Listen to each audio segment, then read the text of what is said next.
Ce sera le tunnel le plus long du monde dans une dizaine d'années. La traversée des Alpes en train ne se fera plus par l'actuel tunnel construit fin 19e, mais par un ouvrage de 57 km de long.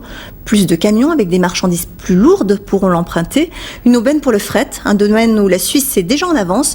De quoi inspirer les élus de la région Alsace partis visiter hier ce chantier pharaonique. Karine Gélibar, Éric Maillot. Grignoter la montagne, creuser mètre par mètre une roche parfois friable, parfois très dure. Pour les quelques 2000 hommes engagés sur ce chantier extraordinaire, percer les Alpes est un vrai combat. Au-dessus de leur tête, 1500 mètres de roche et la pression de la montagne. Dans les entrailles du Saint-Gothard, les températures peuvent atteindre 45 degrés. Ce chantier comme les autres, puis c'est un peu plus bas que les autres, plus long. Mais les différences, on ne peut pas dire que c'est autre chose. Il fait un peu chaud des fois. Le futur tunnel est entamé à plusieurs endroits, ici à l'explosif, ailleurs grâce à des tunneliers, des perceuses géantes qui passent en force. Avec ses 57 km entre Hersfeld et Bodio, le Saint-Gothard sera le tunnel le plus long du monde. Complété au nord et au sud par deux autres ouvrages en construction, ce tunnel dit de plaine rapproche Zurich de Milan d'une heure, car les trains n'ont plus à grimper à 1000 mètres d'altitude comme aujourd'hui.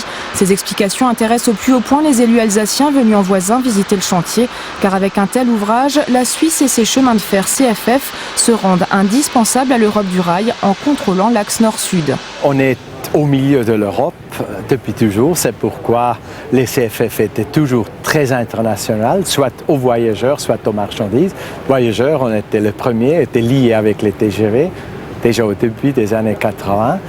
L'axe nord-sud, très lourd pour les marchandises, encore 70% des marchandises qui traversent la Suisse, c'est sur les rails, ce qui est quand même assez extraordinaire. Pour arriver à cette situation enviable, les CFF soutenus par l'État ont déjà beaucoup investi et le budget prévu jusqu'en 2020 engagerait encore quelques 30 milliards d'euros.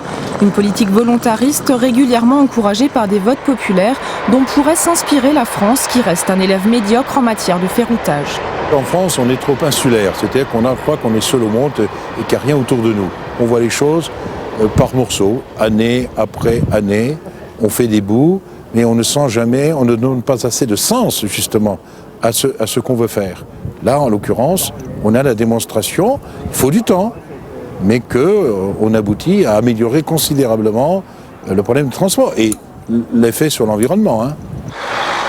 Ici à Bodio, l'entrée sud du tunnel, 250 personnes travaillent chaque jour pour qu'au début de l'été, cette partie de l'ouvrage rejoigne celle de Faido, un peu plus au nord. Il ne manque que 2 km. Au total, 60% des deux tubes, l'un pour les trains allant vers le nord, l'autre pour ceux qui descendent vers l'Italie, sont déjà excavés. L'objectif est de voir entrer et sortir de ce portail des trains roulant à plus de 200 km/h d'ici à 2014.